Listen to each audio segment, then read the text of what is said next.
মানসিকতার একটা মহিলার সঙ্গে সত্যি সিরিয়াসলি আমার মনে হয় তিনি হচ্ছেন ভগবানের পাঠানো একটা দূত। কারণ তিনি আমার কাছে সেরকম হয়েই আমার জীবনে এসেছেন আমার দেবাশিস চক্রবর্তী স্যার এবং মোনালিসা ম্যামের জন্য। আমার স্টেজে আমার পাশে আসতে বলবো যাদেরকে নাম করছি, এবং তারপরে কাজ করতে করতে আমার সঙ্গে দেখা হয় মৃগাঙ্ক স্যার, সৌম্যদীপ রয় এবং পূর্ণিমা রায় চক্রবর্তীকে। তারপরে গুটি গুটি পায়ে ডিরেক্টর হওয়ার পরে আমার খুব সুন্দর একটা মানসিকতার মানুষের সঙ্গে দেখা হয় সোমাদি এবং সোমা দাস কালিয়া এবং সমীর দাসদারকে। মানুষের সঙ্গে সান্নিধ্যে আসতে পারি দেখি সবাইকে খুব সুন্দরভাবে বোঝাচ্ছে এবং খুব সুন্দরভাবে প্রত্যেককে হাসি মুখে মাথায় হাত বুলিয়ে কি সুন্দরভাবে তাকে বুঝিয়ে দিচ্ছে। সেই মহান মানুষটাকে আমি আমার পাশে ডাকতে চাইছি। আমাদের আমাদের বট বৃক্ষের মতন রয়েছেন বিভাস মুখার্জি স্যার এবং রুনা ম্যাম, এদেরকে আমি একটু পাশে রাখতে চাইছি। আমাদের সোমাদি, আচ্ছা আমাকে একটু হেল্প করতে হবে, আমাকে হতে বলেছি। আর এই মানুষটা মোনালিসা দি, ইনি কিন্তু একটা কম্পিউটার। দেখবেন যে যাই ভুল করুক না কেন সেকেন্ডের মধ্যে তার ফোন সে দেখে ফেলে। এ কম্পিউটারে ছাড়া কিচ্ছু না, 24 ঘন্টায় সব সময় অনলাইনে কি করছে সব সময় দেখছে, এবং কিছু পাওয়া সব এই মানুষগুলোর জন্য। আর আমার সঙ্গে রয়েছে আমার এই টিম মেম্বার, আমার সঙ্গে রয়েছে আমার এই টিম মেম্বার। থ্যাংক ইউ প্রত্যেকের জন্য। বাড়ি বক্সরা এবং ছোট্ট একটা গ্রামে বাস করতাম ছোটবেলায়। আমার বাড়ি দেবঙ্গা বসিরহাটের কাছাকাছি। বিয়ে হয়ে যাওয়ার পরে চলে আসি এখানে। সিম্পল একটা হাউস ওয়াইফ, কিচ্ছু করতাম না। প্রথম অবস্থায় মনে হয়েছিল কিছু করার প্রয়োজন। দেখতে দেখতে 4-5 বছর হয়ে যাওয়ার পরে একটা পুত্র সন্তান হয়। তার 2 বছর হওয়ার পরে মনে হয়েছে এবার ক্যারিয়ারটা আমার দরকার, কিন্তু করবো কি?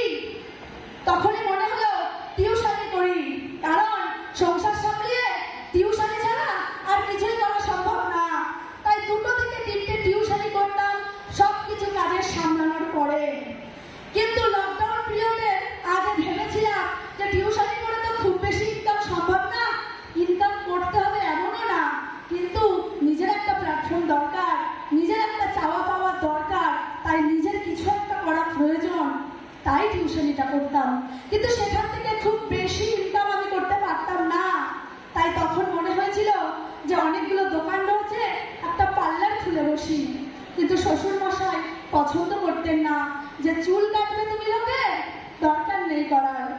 তাই জন্য পার্লারটা খোলা হলো না। এবং ঠিক তারপরেই আমার কাছে গেলেন মিতাদি এবং সিদ্ধার্থ স্যার, এদের জন্য একটু হাততালি দিন। আজকে এই মানুষটা আমার লাইফ পুরো পাল্টে দিয়েছে। অনেকে বলেছিল হয় না, হবে না, পারবি না। আপনাদেরকে বলছে না, বলছে না? একটা কথা বলবো, তাহলে যারা খুব চিন্তা করছেন যে আমাদের তো লোকে বলেছে হচ্ছে না, লোকে তো নেই, আমার লোক কোথায়, আমি কোথায় পাবো, মোদিকে আর বলতে গেলে তো কেউ করে না, তাদের জন্য আমি একটা টিপস বলবো। ইয়েস আর নো? ইয়েস। দেখুন, নুপুরের দাম কিন্তু 1000 টাকা, সেটা পায়ে স্থান পায়, কিন্তু টিপের দাম 1 টাকা হলেও সেটা কপালেই স্থান পায়। মানুষ বড়ই অজীব, মানুষ বড়ই অজীব। কুকুরের বাচ্চা বললে তারা রেগে যায়, কিন্তু যদি বলে সিংহের বাচ্চা, তারা খুব ফুলে ফেপে সাহসী হয়ে ওঠে। মানুষ বড়ই আজীব। দেখুন, কেউ মারা গেলে স্মরণ করে মোমবাতি জ্বালিয়ে, আর কারো জন্মদিন পালন করার সময় ওই মোমবাতিটাই নিভিয়ে দেয়। মানুষ তো আজব, সে ভালো জিনিসটা নেয় না, সে সবসময় বাঁকার দিকে অগ্রসর হয়। তাই তো মদ বিক্রেতাকে লোকের কাছে যেতে হয় না, দুধ বিক্রেতাকে বাড়ি বাড়ি যেতে হয়। এবং গোয়ালাকে, দুধ বিক্রেতাকে সবাই জিজ্ঞাসা করে দুধে জল দাওনি তো, দুধে জল দাওনি তো, কিন্তু মানুষেরাই মদের মধ্যে জল ঢেলে খায়। Yes or no? তাই মানুষ বড়ই আজীব, তারা বাঁকা ছাড়া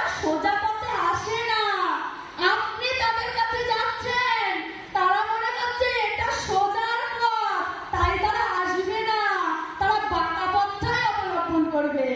তাই আপনারা চিন্তা করবেন না, আমারও এরকম না হয়েছিল, কিন্তু আমি থামাইনি। আমি দেবাশিস চক্রবর্তী স্যারের ইনস্টিটিউশন অফ করিনি। প্রতিদিন বুধবার প্রতি সপ্তাহে অ্যাটেন্ড হয়েছি, কারণ মানুষ তো বড়ই আজীব, তাদেরকে সোজা করতে আমাকে সঠিক হতে হবে। তাই এই জায়গাটায় শিক্ষিত হয়ে মানুষকে বাঁকা থেকে সোজা পথে আনার একটা জায়গা তৈরি করে দিয়েছে সমীর মোদিজিকে। তাই সমীর মোদিজিকে স্যালুট জানাই।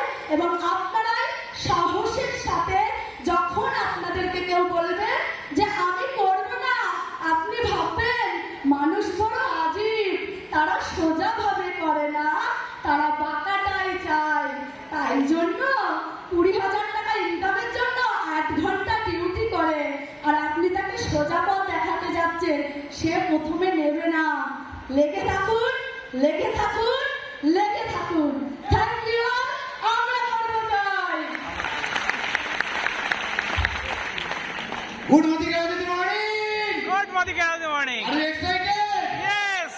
তো নাম অভিজিৎ ঘোষ, পেশায় একটা নিজের একটা ফার্মাসি আছে এবং আমি একটা ফার্মাসিস্ট। তো যে বিজনেসটা করতে এসেছিলাম, যিনি আমাকে ভাবিয়েছিল, মানে সত্যি তার নাম না করলেই নয়, উনি মিতা রায় চক্রবর্তী এবং সিদ্ধার্থ স্যার, ওনাদের জন্য একটা হাততালি চেয়েছি। এবং বিজনেসটায় ভালো লাগানোর কাজ যিনি করেছিলেন, মানে যেটা চার্জ দিয়েছিলেন, মানে আমি ওনাকে দেখে সবসময় মোটিভেট হই। কেউ নয়, উনি হচ্ছে মোনালিসা ম্যাম এবং দেবাশিস স্যারের জন্য অসংখ্য হাততালি চেয়ে নিই। এবং কিছু মানে বিজনেস করার সময়, যেহেতু কোভিডের সময় কিছু আমাদের যখন ট্রেনিং মিটিংগুলো হতো না, প্রতি বুধবারের কথা মনে আছে, রাত্রে একটা জুম মিটিং হতো এবং জুম আমার কিন্তু ওরকম ভালো লাগতো না, কিন্তু 2-1টা জুমের মধ্যে ঢুকে দেখলাম তিনি বটবৃক্ষের মতো পুরো টিম লিড করছে বাড়ি বসে। কেউ নয়, তিনি আমাদের বিভাস স্যার এবং রুনা মুখার্জি। ওনাদের জন্য জোরে একটা হাততালি চেয়ে নিই। কারণ আজকে ওনারা এই বিজনেসে না থাকলে আজকে এই মাইক্রোফোন হাতে নিয়ে আজকে এই কথা আপনাদের সঙ্গে বলতে পারতাম না। এবং সব থেকে বড় কথা, আরো সব থেকে ভালো লাগে, মানে যেটা না বললে নয়, মানে আমার টিম মেম্বার, মানে আমার হার্ড লাইন, মানে সত্যি আজকে ওদেরকে আমি আমার আন্তরিক আরো ভালোবাসা জানাই।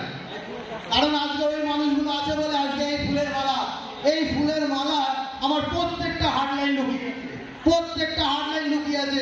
তাদের রক্ত হিম করে চলা পথের এই মালা আমার সাক্ষী হয়েছে মিলিনিয়ার। তাই বস ফ্রেন্ড, একটা কথা বলবো, আজকে মিলিনিয়ার হয়েছে সেটা বড় কথা নয়, যে আমাকে অনুসরণ করবে সে একদিন মিলিনিয়ার হয়ে এই এক্সপ্রেস কাটিয়ে কথা বলবে। কারণ মোদিকে একটা সিম্পল প্ল্যাটফর্ম। তো আজকে অনেক কিছু বলার আছে। একটা জিনিস সেই ট্রেনিংটাতে পাবো, যেটা হচ্ছে যেটা বিবিএস চালু করিয়ে দিয়েছে আমাদের দেবাশিস স্যার। আমার লাইফের কথা বিবিএস আমি বলবো। তো আর একটা জিনিস, স্যাক্রিফাইস করে আমাদের দুজনের থেকেও আমার এই ছেলে দাঁড়িয়ে রয়েছে। বলে না যে বাড়িতে ছেলে আছে, বাচ্চা একটা মেয়ে আছে, বিজনেস হয় নাকি? আমার ছেলের পড়াশুনো, আমার ছেলের ঘুম, আমার ছেলের খাওয়া দাওয়া সব কিছু বজিয়ে রেখে আমার মোদিকে একটা ঠিকঠাক মতো সময় দিতে পারি না। কিন্তু চলন্ত প্রমাণ এই 9 বছর প্লাস বয়স, আমি এর সব থেকে স্যাক্রিফাইস করে বাড়িতে বসে। তো আমি এর জন্য একটুখানি সবার কাছে হাততালি চেয়ে নিই। তো ওর কাছ থেকে আমি দুটো মেসেজ শুনবো। দুটো মেসেজের মধ্যে একটা আমার সাথে ওর একটা গান করবে, সেটা আমার সব থেকে প্রিয় গান। মানে আমি সমীর মোদির একটা গানের ফেভার, মানে খুব ভালো গান করে উনি, আমি একটা গান ভালোবাসি। ওই গানটা সমীর মোদি স্যারের কিছু ট্রেনিংয়ে গেলে আমরা শুনতে পাই। তো আমার সাথে ওর গানটা একসাথে 1 কলি হোক আর 2 কলি হোক শেয়ার তো করবেই। আর ওর কাছ থেকে জাস্ট দুটো মেসেজ শুনবো। Good morning, good morning. Good morning, good morning. এই বিজনেস থেকে আমরা সমস্ত স্বপ্ন পূরণ করতে পারি। আমার বাবা মা মোদিকে করছে এবং আমি একটি স্যাক্রিফাইস করছি, এটা আমি বাড়িতে একা বাড়ি থাকছি। আর হচ্ছে বলতে চাই যে সবাই স্যাক্রিফাইস করুন এবং আমি বড় ভাই দেবাশিস চক্রবর্তী স্যারের মতো একটি বড় নেটওয়ার্ক হতে চাই। তো এক কলি গান হোক, কোন গানটা? এ দোস্তি, হ্যাঁ ये दोस्ती हम नहीं छोड़ेंगे दम मगर तेरा साथ ना छोड़ेंगे। জন্য তেরি জিত মেরি জিত তেরি হার মেরি হার শুনলে মেরি হার। তো থ্যাংক ইউ, সব হবে বিবিএস এর জন্য। আমি রেডি। তো